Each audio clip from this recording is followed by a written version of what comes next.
Hello, 11th class political science students. Welcome back to our channel. We have discussed two rights till now, right to equality and right to freedom. And we are able to understand and we are able to explain both of these rights in a very well manner. And today we are going to discuss third type of fundamental right, that is right against exploitation. Till now, we are able to understand basically the framework, and we are able to understand that in which manner fundamental rights can be exploited. We have also discussed that fundamental right, or you can say any of the fundamental right, is not absolute.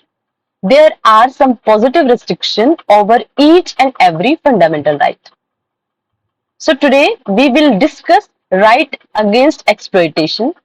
Till now, you have discussed right to equality, right to freedom, but this is right against exploitation because this right provide you freedom if someone is exploiting your rights.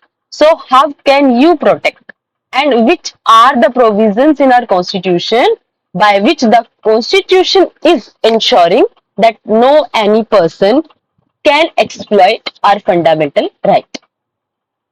Got it? Basically, this right deal with some specific category, or you can say vulnerable section of the society. Fine. So, in our country, there are millions of the people who are underprivileged and deprived. They may be subjected to exploitation by their fellow human beings. अब देखो, अगर आप देखोगे society में, every time you will be able to see कि society में ना हमेशा एक ग्रुप दूसरे को रिप्रेस करने की कोशिश करता है. जो थोड़ा सा ज्यादा पार में आ जाता है ना, वह ये सोचता है कि मैं अपने से लेस वाले को कहीं ना कहीं रिप्रेस कर दूं. And one such form of exploitation in our country has been बेगार और फोर्स लेबर विदाउट पेमेंट. अब देखो, बेगार मीन्स क्या होता है? Work without salary. और force labour, as I told you when we were discussing right to basically right to freedom, right. So उसमें हम लोगों ने क्या स्टडी किया था कि आप ना कोई भी ऑक्यूपेशन अपनी चॉइस के अकॉर्डिंग अडॉप्ट कर सकते हो, है ना. इट मीन्स अगर आप ऑक्यूपेशन अडॉप्ट करोगे तो you are free to do whatever you want to do, but here are also some restriction, जैसे ह्यूमन ट्रैफिकिंग जैसे वर्क प्रोहिबिटेड है. अब लेकिन देखो, कई बार क्या होता है कि पहले जब तक फंडामेंटल राइट्स के रिगार्डिंग लोगों में इतनी अवेयरनेस नहीं थी, तो प्रॉब्लम होती थी बेगार की. इट मीन्स क्या होता था कि बेगार करवा लिया जाता था, यानी वर्क करवा लिया बट बदले में ना उसकी सैलरी नहीं मिलती थी. दिस इज नोन एज बेगार. And another closely related form of exploitation is buying and selling of human beings and using them as the slaves. आप लोगों ने ना स्लेवरी सिस्टम सुना होगा. अफ्रीका में बहुत ज्यादा था स्लेवरी सिस्टम. फ्रांस में भी आप लोगों ने पढ़ा होगा slavery system. So what was it? It was a system in which human beings were treated just like an object only. Human beings को सिर्फ ट्रीट करते थे जस्ट लाइक एन ऑब्जेक्ट. जब मन किया उनके जो ऑनर होते थे वो उनको दूसरे इंसानों को बेच देते थे. That was the system. Got it? So this system was known as the slavery system, but now it has been prohibited also. Both of these are prohibited under the constitution. मतलब both of the things are now prohibited. Which of the two things are? Two things are forced labor or work without wages, work without salary, that is known as begar. And the second thing, what is that? That is slavery of human beings. Got it? Forced labor was imposed by landlords, money lenders, and other wealthy persons in the past. Some form of bonded labor still continues in the country, especially in brick kiln work. It has now been declared as a crime and it is punishable also. Basically देखो, आप लोगों ने ना अगर अपने आसपास देखा होगा, ब्रिक्स बनाने वाली जो फर्नेसेस होती हैं, भट्टी वगैरह होती हैं, you must have seen that people live in which kind of situation there. The situation is very deprived in which they are living their life. And another form that was existing forced labor, that was in the past system, or you can say it was continued by landlords or money lenders basically. लोगों के rights को exploit करने के लिए. But now these things are punishable. Suppose you have given a task to any person, but you are not paying him money for that. That work will be considered as a crime. So basically ये वाला जो right है आपका, right against exploitation, ये आपको अगर कोई exploit कर रहा है तो उसके अगेंस्ट आपको श्योरिटी प्रोवाइड करवाता है कि आपके राइट्स को एक्सप्लॉइट नहीं किया जाएगा. And constitution is there to protect you in each and every manner. Hope it is clear to you, right. The constitution also forbids. अब देखो यहां से क्या, as I told you, this particular fundamental right emphasize on the vulnerable section also for the protection of their rights, and basically women and children you can consider that they both are in the center of the law. अब ये क्या होता है, अब देखो आप लोगों ने देखा होगा कई बार, आप जब होटल्स में रेस्टोरेंट्स में जाते हो खाना खाने के लिए, आपने कोई छोटे छोटे बच्चों को देखा होगा वहां पे ना वर्क करते हुए. But according to constitution, that is illegal. Why is it illegal? Because our constitution prohibits it. And constitution also basically, constitution prohibits the work of children who are below the age of 14. Now think upon the reason, because 6 to 14 age, that age is considered for the education. And in our country, there is provision for the free and compulsory education. And in that age only, if we are putting some children, putting any child on the job, so in that manner, we are exploiting his or her fundamental rights.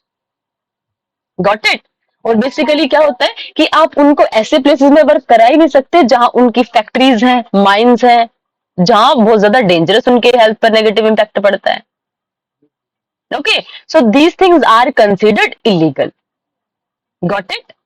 And instead of that, right to education becoming a fundamental right. और इसने क्या बना दिया, आपके right against exploitation को ज्यादा meaningful बना दिया. क्योंकि एक तो हमने सिर्फ वही प्रोहिबिट नहीं किया कि हम बच्चों की एज के अकॉर्डिंग हमने बंद कर दिया कि आप उनसे वर्क नहीं करा सकते, बल्कि इसके साथ साथ क्या हो रहा है कि इसकी वजह से हमने क्या कर दिया, उस एज को हमने एक डिफाइन कर दिया कि ये एज होगी बच्चे की जस्ट एजुकेशन गेन करने के लिए. और उसकी वजह से क्या हो गया, जो राइट अगेंस्ट एक्सप्लॉइटेशन है वो और ज्यादा क्लियर हो गया, मीनिंगफुल हो गया. Got it? So basically what you will have to remember that this particular fundamental right assures that no any person can exploit our fundamental rights. And basically no one can force us to do work without payment. Got it? Along with that, this fundamental right assures the rights of children as well. Because till the age of 14, there is prohibition that children cannot give any kind of job, specially which is putting any kind of negative impact on their health. Got it? So, third fundamental right we have discussed.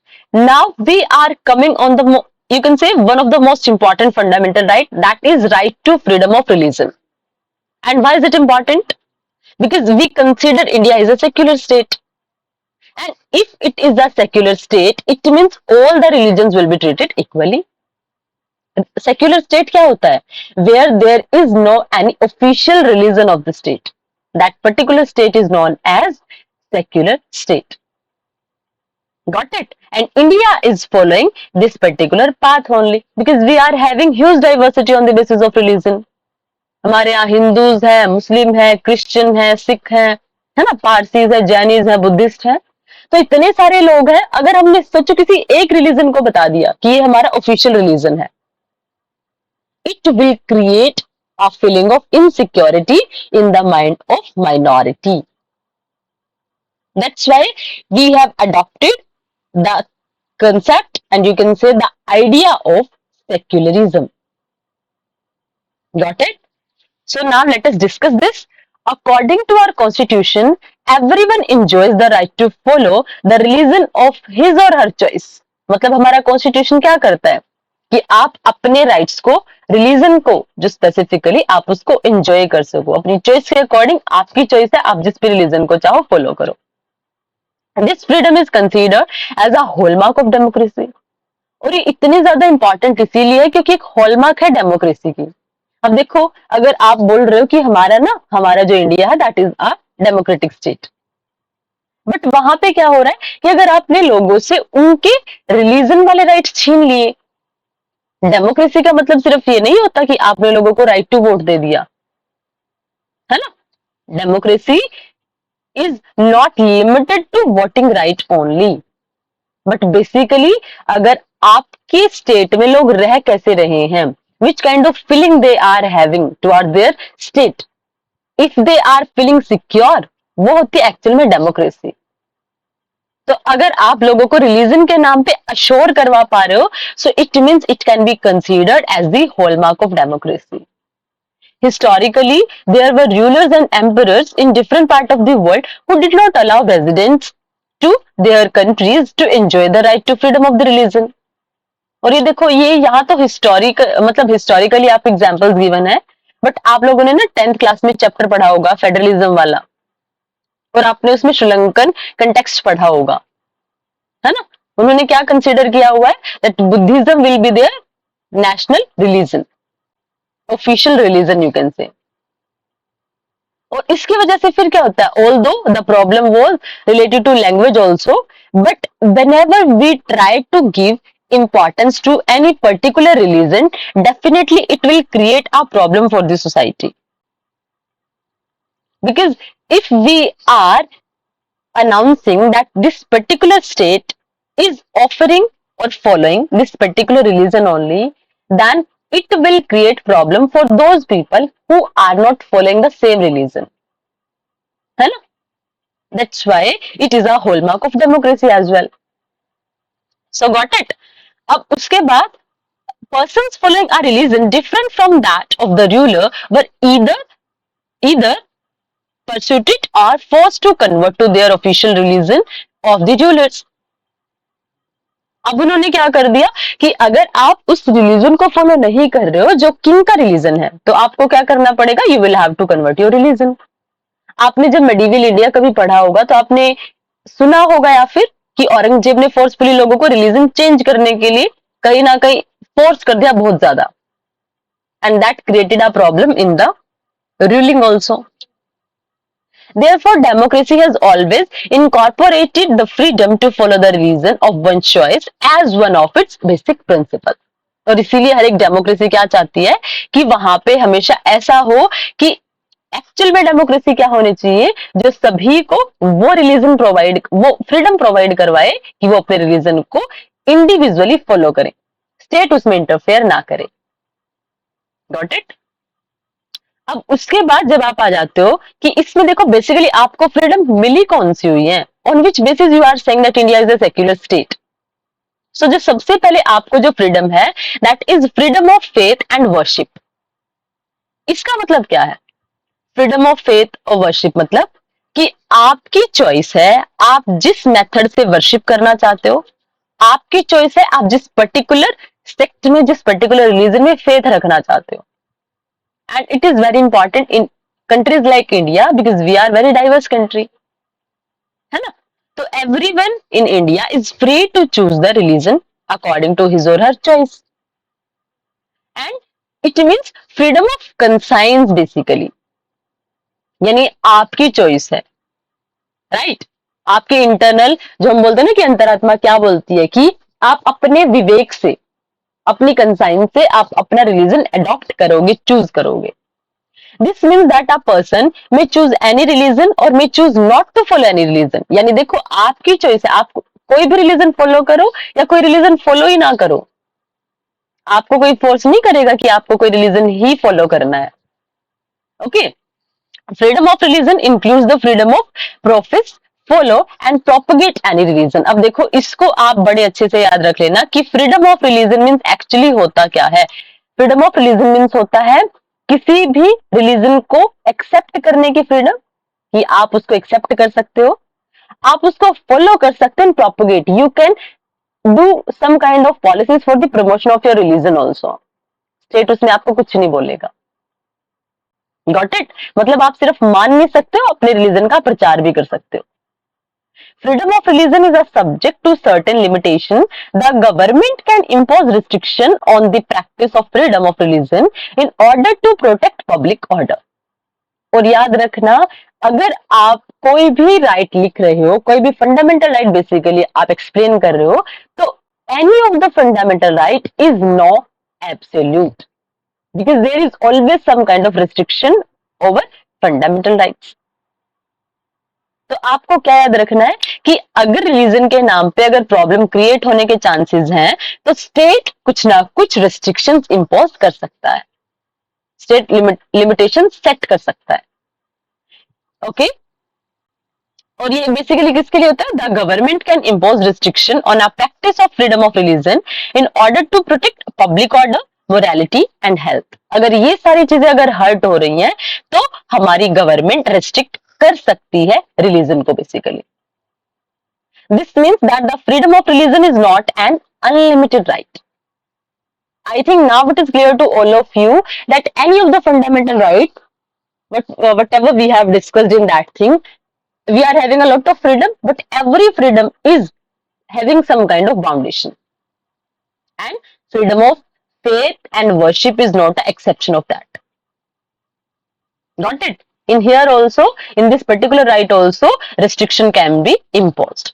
This means that the freedom of religion is not an unlimited right. The government can interfere in religious matter for rooting out certain social evils. अगर society में कुछ लग रहा है ना, कुछ बुराई चल रही है, तो हमारी गवर्नमेंट इंटरफेयर भी कर सकती है। For example, in the past, the state government has taken steps banning practices like sati, bigamy और human sacrifice. अब देखो क्या होता था कि सती सिस्टम आप लोगों को पता होगा, because of the death of the husband, the woman had to burn herself willingly or forcefully. So जब हमारे स्टेट को लगा ना कि ऐसी चीजें हैं सोसाइटी में, बाइगेमी है ना, ये क्या चीजें हैं कि अब जैसे पहले क्या होता था कि एक एक पर्सन कई कई सारी शादियां कर लेता था, है ना, और ये भी क्या चीजें हैं, और ह्यूमन सेक्रीफाइस जैसे बलि, है ना, तो बलि जैसी चीजें होती थी। आप लोगों ने सुना होगा कि पहले जो हमारे बेसिकली पास्ट में आप लोगों ने सुना होगा कि क्या होता था कि पास्ट में लोगों की बलि दे देते थे। मतलब आज भी एनिमल्स की तो कहीं ना कहीं सोसाइटी में एग्जिस्टेंस है, लेकिन उस टाइम पे क्या होता था कि मतलब ह्यूमन बींग्स को भी ऐसे ट्रीट कर लिया जाता था। So those practices have been banned now. Okay, such restriction cannot be opposed in the name of interference in right to freedom of religion. लेकिन देखो ये बेसिकली क्यों हुआ? Because these all were social evils. Sati system was also a social evil. Bigamy was also and human sacrifice also. तो आप ये नहीं बोलोगे कि स्टेट ने इंटरफेयर कर लिया तो आपका रिलीजन उससे कहीं ना कहीं हर्ट हो रहा है। Why you will not say so? Because this particular things or this particular examples were trying to tell that these practices were harmful for human beings. On the name of the religion, लोगों को कहीं ना कहीं ऐसे treat किया जा रहा था एज एन ऑब्जेक्ट, लोगों को बेवकूफ बनाया जा रहा था। That's why state interfered and all of the things are banned now. Got it? I think that difference is clear to all of you कि रिलीजन के नाम पे कुछ ना कुछ ऐसे सोशल एविल्स होते हैं हमारी सोसाइटी में जिनको दूर करना जरूरी होता है, और अगर स्टेट उनको दूर करने के लिए अगर कुछ सोल्यूशन फाइंड आउट करता है, अगर रेस्ट्रिक्शंस लगाता है कुछ, तो आप ये नहीं बोलोगे कि स्टेट ने हमारे रिलीजियस एस्पेक्ट्स में इंटरफेयर किया। Got it? अब उसके बाद the limitation on the rights to freedom, on the right to freedom of religion always produce tensions between followers of various religion and government. लेकिन ये प्रॉब्लम क्या होती है कि अगर जब लिमिटेशंस लगेंगी तो ये टेंशन क्रिएट करता है उस पर्टिकुलर रिलीजन और गवर्नमेंट के बीच में। क्यों? क्योंकि लोगों को लगेगा कि गवर्नमेंट ना हमारे रिलीजन में इंटरफेयर कर रही है, and if India is a secular state, then government is not having the authority to interfere in the matter of a religion specifically. Got it? When the government seeks to restrict some activities of any religious group, people of that religion feel that this is interference in their religion. लोगों को क्या लगेगा कि government हमारे religion में interfere कर रही है. And freedom of religion becomes a matter of political controversy for yet another reason. अब इसके अलावा भी रीजन है कि हमारा जो फ्रीडम टू रिलीजन है वो पॉलिटिकल कंट्रोवर्सी का भी रीजन बन जाता है, मैटर बन जाता है. How? The Constitution has guaranteed the right to propagate one religion. अभी अभी आप लोगों ने क्या पढ़ा कि आप किसी भी रिलीजन को एक्सेप्ट कर सकते हो, फॉलो कर सकते हो, प्रोपोगेट कर सकते हो. Right now we have discuss this. This include persuading people to convert from one religion to another. इसका मतलब जरूरी नहीं कि आप जिस रिलीजन में आपका बर्थ हुआ है आपको वही फॉलो करना पड़ेगा. No, there is no any kind of foundation like that. बल्कि you can change your religion also, है ना. मतलब सपोज आप हिंदुइज्म में आपका बर्थ हुआ है, so it's not a force over you that you will have to follow Hinduism till your death. If you are not satisfied with your religion, you can change it. But it creates problem. And how? However, some people recent conversions of the ground of these are based on intimidation or inducement. लेकिन क्या होता है कि अगर कुछ लोग ऐसा करने की कोशिश करते हैं ना तो सोसाइटी में फिर प्रॉब्लम क्रिएट हो जाती है ना. क्योंकि देखो क्या होता है कि लोगों को क्या कर दिया जाता है कि जबरदस्ती लोगों को रिलीजन चेंज करने के लिए भी बोल दिया जाता है. यानी कि क्या होता है, लालच देके. बेसिकली अगर आप लोगों ने कभी हिस्ट्री को इंटरेस्टिंग वे से स्टडी किया हो तो जब यूरोपियन लोग कंट्री में आए थे इंडिया में तो उन्होंने लोगों को कहीं ना कहीं कुछ तरीके की ग्रीड देके उनका रिलीजन चेंज करवाया था. So that thing can happen in present time also कि लोग कहीं ना कहीं कुछ ग्रीड देके लोगों का रिलीजन चेंज करवा लेते हैं. The constitution does not allow forcible conversion. लेकिन अगर आप फोर्सफुली किसी का रिलीजन चेंज करो, देखो बिलीव आपकी चॉइस है. आप हिंदुइज्म को छोड़ के आप मुस्लिम बन जाओ, आप मुस्लिम को छोड़ के आप क्रिश्चियन बन जाओ, क्रिश्चियन को छोड़ के सिख बन जाओ, any of the religion you can follow. लेकिन अगर फोर्सफुली किसी का रिलीजन चेंज हो रहा है तो कॉन्स्टिट्यूशन उसको अलाउ नहीं करता. It only gives us the right to spread information about a religion and thus attract others to it.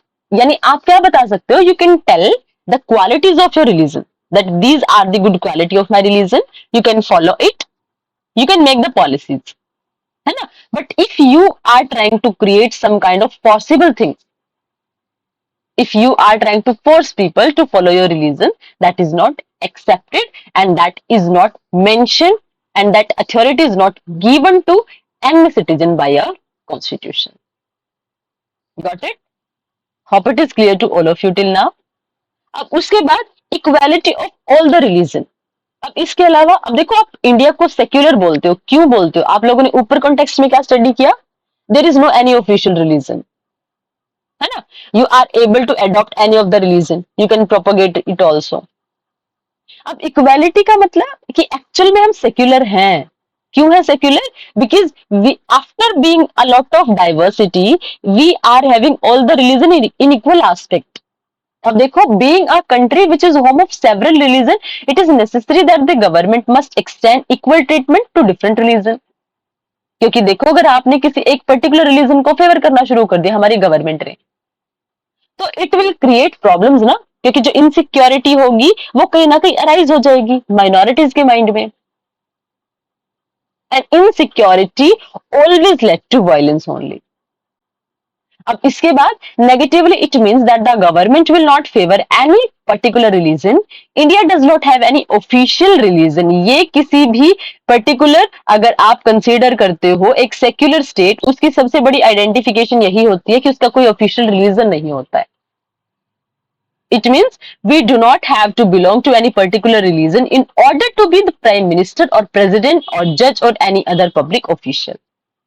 ये भी नहीं है कि हमारी कंट्री में अगर हिंदू की स्ट्रेंथ ज्यादा है तो हिंदू आपका होना जरूरी है तब आप कंट्री के प्राइम मिनिस्टर बनोगे, प्रेसिडेंट बनोगे या फिर कोई हाई ऑफिशियल बनोगे. We have also seen that under the right to equality, there is guarantee that government will not discriminate on the basis of religion, is giving employment और हमारी government भी religion के नाम पे एम्प्लॉयमेंट के regarding भी कुछ नहीं करती है, बल्कि क्या करती है हमारी गवर्नमेंट कि जो माइनॉरिटीज हैं उनको ज्यादा प्रोटेक्शन प्रोवाइड करती है. Why? Because we are secular.